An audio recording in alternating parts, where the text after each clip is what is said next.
పూర్తిగా రాతితో నిర్మించిన అపురూప పుణ్యక్షేత్రం అది. అక్కడి శిల్పకళా వైభవం మహాద్భుతం.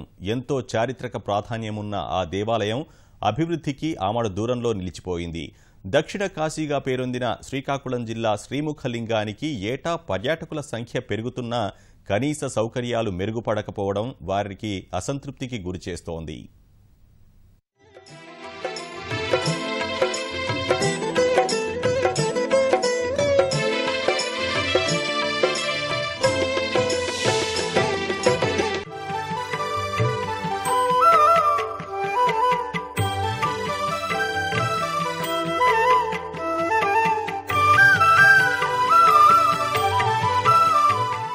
కాశీలో లింగం, గంగలో స్నానం, శ్రీశైలంలో శిఖరం, శ్రీముఖలింగంలో దర్శనం చేస్తే మోక్షం సిద్ధిస్తుందని పురాణాలు చెబుతున్నాయి. అంతటి ప్రాశస్త్యం ఉన్న శైవక్షేత్రాల్లో శ్రీకాకుళం జిల్లా జలుమూరు మండలం శ్రీముఖలింగంలో వెలిసిన శ్రీముఖలింగేశ్వర స్వామి దేవాలయం ఒకటి. దక్షిణ భారతదేశంలో రాతితో నిర్మించిన ఏకైక దేవాలయంగా చెప్పబడుతున్న ఈ కోవెల ఒకటి తక్కువ కోటి లింగాల క్షేత్రంగా పిలువబడుతోంది. ఈ ఆలయంలో కైలాసనాథుడు గోకర్ణ ఆకృతిలో భక్తులకు దర్శనమిస్తున్నాడు. 8వ శతాబ్దిలో ఈ కోవెలను ఒకటో కామార్ణవుడు నిర్మించాడని శాసనాల ద్వారా తెలుస్తోంది. ఎంతో గొప్ప చరిత్ర ఉన్న ఈ పుణ్యక్షేత్రాన్ని ఏటా వేల సంఖ్యలో భక్తులు దర్శించుకుంటున్నారు.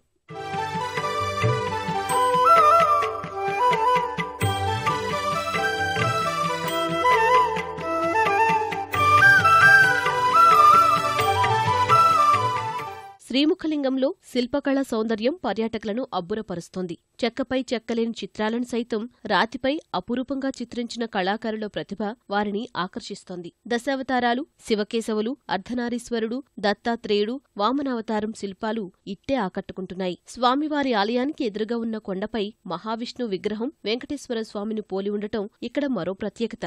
ప్రాచీన కాలం నుంచి ఎన్నో విశిష్టతలు కలిగిన ఈ ఆలయంలో దేవతలు దర్శనం చేసి చుట్టుపక్కల శివలింగాలను వారి జ్ఞాపకార్థమై ప్రతిష్ఠించారని పండితులు చెబుతున్నారు. ఈ దేవాలయంలో పంచాయతనం ఉన్నది మరియు అష్టగణపతితో కూడినటువంటి శైవ క్షేత్రం. ముఖముండు చేతనే ముఖలింగేశ్వరగా శ్రీ ముఖలింగ క్షేత్రంగా విరదిల్లుతున్నది. ప్రపంచ దేశాల్లో ఉన్నటువంటి వాళ్ళు ఈ దేవాలయానికి వచ్చి దర్శించి ముక్తిని పొందుతున్నారు. ఈ దేవాలయంలో ప్రాచీనమైనటువంటి శిల్ప సంపద అనేది ఉంది. ఈ శిల్ప సంపద అనేది చాలా రాజులతో కూడినటువంటిది. అడుగడుగునా కూడా వాళ్ళ యొక్క ఆధారాలే ఉన్నాయి. ఈ యొక్క శిల్పిని చూడటానికి మన దేశస్తులే కాక పై దేశస్తులు కూడా చాలా మంది వస్తున్నారు. ముఖలింగేశ్వర దేవస్థానానికి దక్షిణ దిక్కుగా సోమేశ్వర ఆలయం ఒకటి ఉన్నది. అది పశ్చిమముఖంగా వెలిసి ఉన్నది అనమాట. దాన్ని నవగ్రహాలతో కూడుకున్న శివలింగం. భక్తులందరూ కూడా ఈ శిల్పకళను చూసి ఆనందోత్సవంతో వెళ్తున్నారు. జ్యేష్ఠ శుద్ధ ఏకాదశి ఇక్కడ స్వామివారి కళ్యాణ మహోత్సవం పాంచరాత్రముగా జరుపబడుతుంది. ఆశ్వయుజ మాసములో శరన్నవరాత్రులు లక్ష కుంకుమార్చన అమ్మవారికి జరుపబడుతుంది. ఇటువంటి విశిష్టతో కూడుకున్న ఆలయంలో భక్తులు కూడా విరివిగా వచ్చి దర్శనాలు, అభిషేకములు, పూజలు నిర్వహిస్తుంటారు. శ్రీముఖలింగేశ్వరుని దర్శించుకుంటే మరో జన్మ ఉండదని శాస్త్రాల ద్వారా తెలుస్తోంది. కార్తీక మాసంలోనే కాక మహాశివరాత్రి సందర్భంగా నిర్వహించే చక్రతీర్థ స్నానం రోజు లక్షల్లో భక్తులు ఇక్కడికి తరలివస్తారు. ఒడిశా నుంచి వచ్చిన పర్యాటకులు ఆలయ వెనుక భాగాన ఉన్న పవిత్ర వంశధారలో స్నానం చేసి స్వామివారిని దర్శించుకుంటారు. ఆహ్లాదకర వాతావరణంలో శ్రీముఖలింగేశ్వరుని దర్శనం ముక్తిని ప్రసాదిస్తుందని భక్తుల విశ్వాసం. ఇది చూడగానే చాలా పవిత్రంగా అనిపించడం, ఈ ఓల్డ్ ఇది ఎంత చూస్తుంటే అట్రాక్షన్, తర్వాత పవిత్రత కూడా చాలా బాగుంది. గుడి కూడా చూస్తే ఏదో కాళహస్తి గుడి కంటే కూడా దాంతో కంపేర్ చేసింటే ఆ లెవెల్లో చాలా బాగుంది గుడి చూస్తే. We are very happy. కానీ రవాణా సదుపాయం కంపల్సరీగా మినీ బస్సు లాంటిది ఏ సెంటర్ నుంచో కనీసం శ్రీకాకుళం నుంచి అన్న ఇక్కడికి ప్రతి గంటకి ఒక ఉండిలాగా తిరిగి దర్శనం చేసుకుని వెళ్ళేలాగా బస్సును ఏర్పాటు చేస్తే డెఫినెట్గా యాత్రికులు పెరిగే అవకాశం చాలా ఎక్కువగా ఉంది. పురాతన గుడిలో నేను చూసినట్లు ఇంత మంచి గుడి నాకు ఎక్కడ కనపడలేదు. రెన్యువేషన్ లేకుండా ఒరిజినాలిటీ కనబడుతుంది. ముఖలింగేశ్వరుడు ప్రసిద్ధి కలిగింది.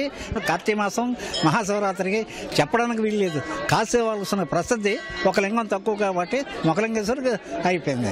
ప్రతి సంవత్సరం వస్తున్నాం. బస్ సౌకర్యం చాలా తక్కువగా ఉన్న వల్ల జనాలు రావాల్సిన వాళ్ళు కూడా చాలా తక్కువగా వస్తున్నారు. అన్ని రకాల ప్రభుత్వ సౌకర్యాలు కల్పిస్తే ఇంకా బాగా డెవలప్ చెందే అవకాశం ఉంది. దాన్ని ప్రభుత్వం దృష్టి పెట్టి రహదారులు బాగు చేసి డిపార్ట్మెంట్ నుండి వెహికల్స్ అనే సదుపాయాలు చేస్తే ఇంకా ఎక్కువగా డెవలప్ అయ్యే అవకాశం ఉంది.